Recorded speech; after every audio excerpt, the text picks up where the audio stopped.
What's good, YouTube? It's your boy Jay, back with another video.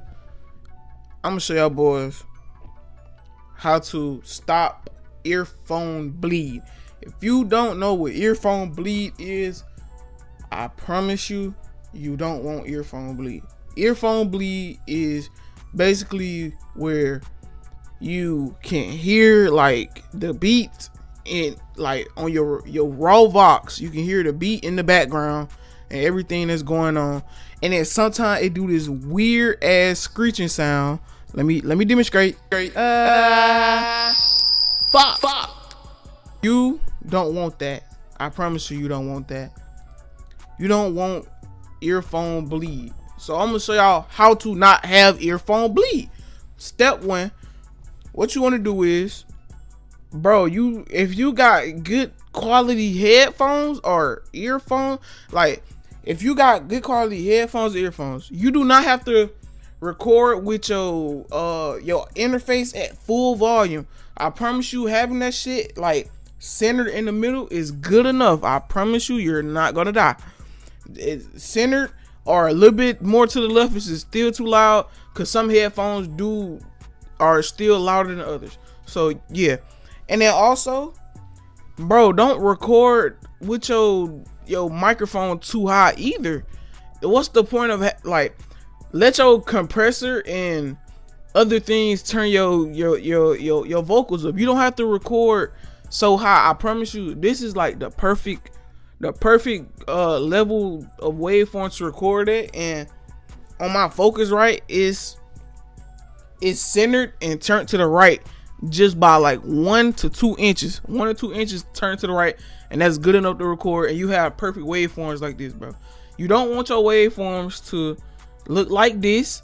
That's not good. And you also for sure don't want them to be peaked out like this. You don't want it to peak. You want it to have it in between like this. Like this is I promise you, bro, you don't have to record low volumes. You don't have to record high volumes. Only thing you gotta do is learn how to use this thing right here. Once you learn how to use this, it opens up a whole different gateway to how loud your vocals is, bro. And I'm gonna make a video on how to use a compressor. I really can't go in depth about it because I know how to use a compressor, and I know what to tweak in the compressor and what to do and blah blah blah, but going in depth about it is probably gonna take me like another 2 to 3 months. But I'm still gonna make a tutorial about it just for the beginners, because I'm a beginner myself.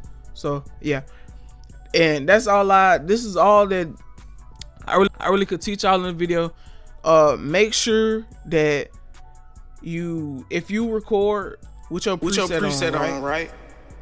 You record like this with your preset on. You can turn this down and it don't mess with how loud your actual mic is. You see what I'm saying? It don't tweak how loud your actual mic is, but it also stops bleeding. Or you can just record without that on and still get the thing where it is automatically on the preset, but you're not gonna hear yourself. You're not gonna have no monitoring, right? And some people like to record monitoring, and I understand. But if you record like this, you can't have your volume maxed out to where you hear everything. What you don't want to hear everything we're recording. You just need to hear what you hear and turn you just turn it back up. Go back into the mixing stage. When you go back into the mixing stage, that's when you can go back and turn your shit up. And oh, I need to EQ this. My vocals not hitting right here. That's when you go back and do that stuff in the mixing stage. When you're recording, you want to make sure that your vox is straight and you can hear the instrumental, you can hear the 808s, you can hear the things that matter in the beat. You don't want to hear like I don't want to hear a song and then I can hear the hi-hats in your vocals too, because you can actually, like, if you got trained ears, you can hear when somebody had microphone bleed in their songs, and it's not good. You don't want that, especially in the music industry. You want to make sure that like everything is in pristine quality, like pristine shape, pristine quality. I promise you. And this compressor video probably gonna come out right after this one. But make sure y'all like, subscribe, turn on the post notifications. I'll see y'all boys in the next one. Peace out.